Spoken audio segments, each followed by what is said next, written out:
한일 간의 이슈 중에서 지금 이보다 더 중요한 이슈가 어디 있겠느냐. 7광구는 미래의 문제거든요. 7광구 가문진수 7광구.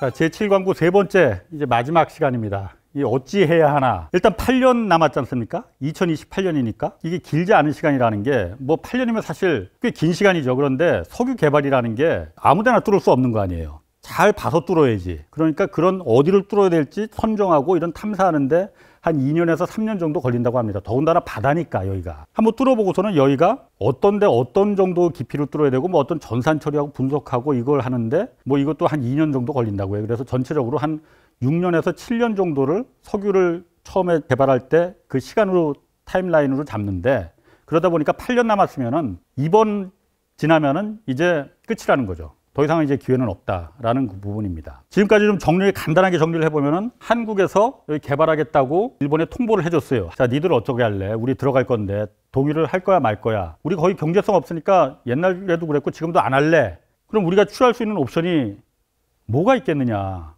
이게 사실 중요한 거잖아요. 많지는 않습니다, 솔직히 말해서. 먼저 첫 번째로는, 아니 이제 얼마 남지도 않는데 2판 4판인데 그냥 우리 들어가서 그냥 하면 되는 거 아니냐. 이건 사실 매우 좋지 않은 방법입니다. 왜냐하면은 어쨌든 한일 간의 국제적인 조약을 맺었는데 이 조약을 우리가 먼저 깼다라는 그 빌미를 일본에게 줄 수가 있거든요.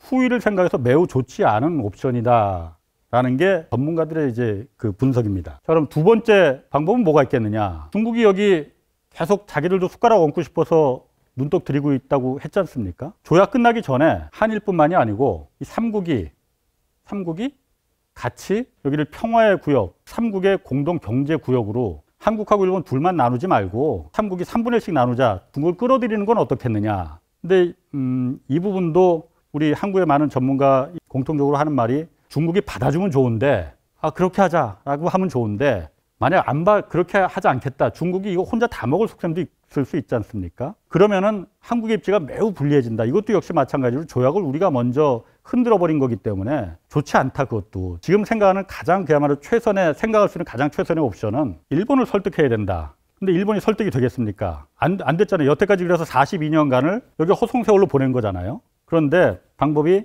이 조약이 깨지면은, 지금까지 중국이 조약이 있기 때문에, 국제적인 조약이 있기 때문에 여기까지만 들어온 건데, 조약이 없어지면 분명히 들어올 거다. 그러면은 일본 입장에서는 한국을 상대하는 것보다 중국이 들어왔을 때 이 부분을 상대하는 게 굉장히 복잡해지고 힘들다라는 부분으로 중국을 레버리지로 삼아서 일본을 설득을 하게, 그럼 설득이 될 수 있을 거라는 게 이제 한국 측 전문가들의 그 가장 최선의 시나리오라고 말을 해요. 모르겠습니다.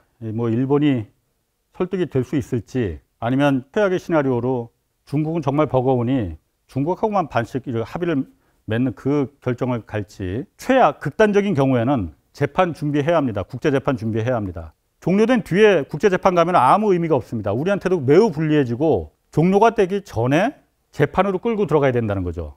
일본이 같이 공동개발을 하기로 해놓고서는 우리는 계속 여기 뭔가를 해보려고 했는데 일본은 안 했다. 그러니 신의 성실의 원칙에 이거 위배된 거 아니냐. 이게 보면은 그 조약문에 보면은 그 양국이 그 같이 공동개발을 이제 해야만이 탐사든 시추든 할 수 있다. 뭐 그런 문구가 있다고 했지 않습니까? 여기 보면은 영어로 샬이라는 문구가 있어요. 샬이라는 문구가 있다고 합니다. 뭐 해야 한다. 그런데 이게 매우 국가적인 그 조약에 있어서는 강제성을 띠는 그 단어라고 하네요. 이게 슈드보다 더 강하대요. 그래서 이 샬이라는 문구가 있기 때문에 여기 재판으로 들어가도 승산이 높지는 않지만은, 높다고 말할 수는 없지만 그렇다고 아주 낮지도 않다. 단 전제 조건은 2028년 조약 끝나기 전에 이거를 가야 된다는 거. 그래서 국제사회에 한국은 계속 여긴가를 뭔가를 시도했었다. 그런데 일본이 안 한다고 해서 우리가 못한 거다라고 이 인식을 국제사회에 심어줘야 한다는 거죠. 그래야만이 극단적으로 갔을 때, 국제재판으로 갔을 때 유리할 수 있다는 거죠. 거기까지 안 가면 참 좋겠어요. 저도 사실 이거 보면서 제가 느낀 게 그거거든요. 야, 이게 우리가 몰라서 그렇지 이 독도보다 실질적인 면에서는 이게 훨씬 더 중요한 거 아닌가? 그런데 왜 이렇게 사람들이 모르지? 라는 생각했거든요. 여러 가지 한일 간에 여러 가지 항상 싸우는 이슈들이 있지 않습니까? 이거는 모두 다 과거의 문제였습니다. 7광구는 미래의 문제거든요. 한국뿐만 아니라 일본의 젊은 청년들이 미래에 같이 누려야 할, 물려줘야 할 유산 아닙니까? 이렇게 중요한 문제인데 왜 이렇게 사람들이 모르지? 그래서 좀 알았으면 좋겠어요. 이 7광구라는 게 실제로 영화에서만 있는 게 아니고 실제로 존재하는 우리 영토라는 걸 좀 알았으면 좋겠습니다. 근데 이게 쉽지 않은 게 과거에 우리 정부들 정말 여기에 의지가 없었습니다. 이건 잊혀진 땅, 포기한 땅 이렇게 취급을 한 케이스들이 좀 있습니다. 이번에 그야말로 승부수를 한번 띄운 거는 저 개인적으로는 잘했다고 봐요. 그런데 담당하는 우리 그 부서가 산자부가 있고 해양수산부가 또 여기 있습니다.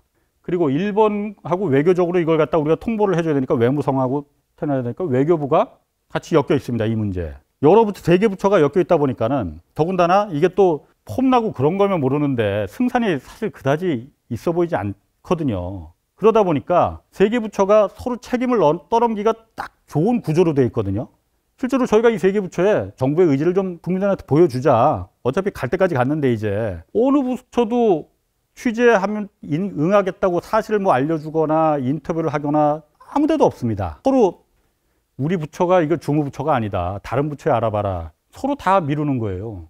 이 중요한 문제인데 어찌 보면 독도보다 더 중요한 문제인데 저는 대통령이 직접 이거 챙겨야 된다고 봅니다. 저뿐만이 아니고 많은 전문가들이 한일 간의 이슈 중에서 지금 이보다 더 중요한 이슈가 어디 있겠느냐. 정상의제로 격상시켜야 된다. 그래야만이 이 문제가 실타래가 풀릴 기미가 보인다라는 거거든요. 중일 공동구역을 여기 일본이 읍소해서 맺었다고 했지 않습니까? 당시 일본의 후쿠다 총리와 후진타오 중국 수석이 전격적으로 만나서 이걸 정상의제로 올리면서 전격적으로 합의가 된 거거든요. JDG 문제도 정상 간 의제로 올리자는 거예요. 그래야만이 뭐 교통 정리가 될 수 있을 거라는 거죠. 자, 여기까지입니다. 제가 인터뷰한 그 법학자 중에 한 명이 이런 얘기를 하더라고요. 영토 문제에 있어서 조용한 외교라는 건 없다. 우리 외교의 그 큰 전략이 단호하지만 조용한 외교 뭐 이런 얘기 많이 하지 않습니까? 영토 문제에 있어서만큼은 조용하면 지는 거다. 권리를 주장할 만큼 소리 높여 주장해야만이 1%라도 가져갈 수 있다. 그 말을 마지막으로 제가 뭐 하겠습니다. 자, 아무튼 좀 많이 좀 보셨으면 좋겠어요. 보는 게 이 7광구라는 게 실제로 존재하는 땅이라는 거, 그리고 이게 매우 지금 위험한 상황에 놓여 있다는 걸 좀 여러분들이 좀 많이 아셨으면 좋겠습니다. 그래야만이 국민적 여론이 뒷받침이 될 거 아닙니까? 그래야만이 정부의 의지를 조금 더 힘을 실어줄 거 아니에요. 그래서 많이 좀 봐주셨으면 좋겠습니다. 이상입니다.